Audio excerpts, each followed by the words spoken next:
And new at 10, a central Iowa farmer says the Trump administration's recent decision to cut $11 million for federally funded food programs in our state is problematic. The Iowa Department of Agriculture and Land Stewardship says it notified food hubs and food banks of the USDA's decision Monday. KCCI's Ophelia Jacobson explains how the programs work and how farmers may need to adjust.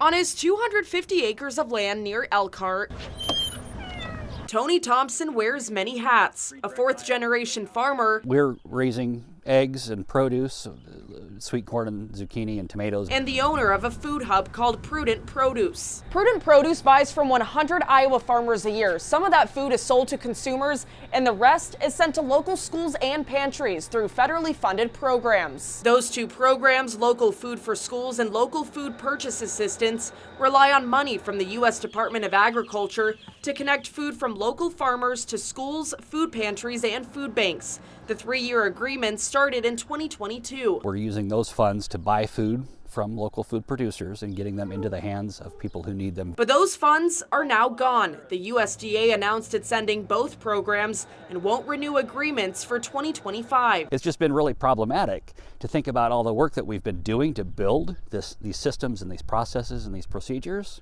to just have them basically wiped out. KCCI reached out to the Iowa Department of Agriculture and Land Stewardship about the decision.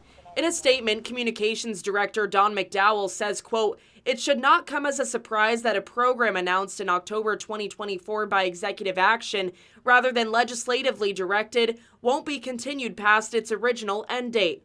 The department says it will, quote, continue to pursue future opportunities to grow markets for local farmers and Iowan grown and raised foods." It's a lot of challenges. Thompson says in preparation for the program's renewal, he had invested in a new delivery truck and hired more staff. We've overinvested.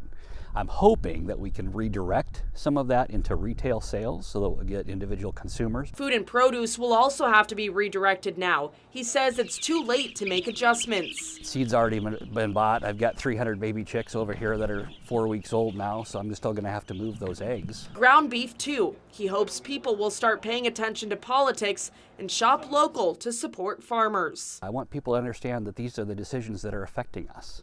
They're stressing us out rather than improving the quality of our lives. In Elkhart, Ophelia Jacobson, KCCI 8 News, Iowa's news leader. The Iowa Department of Ag and Land Stewardship also points to a new $70,000 state pilot program announced Monday that connects local farmers and small businesses to schools. It was authorized during the 2024 legislative session.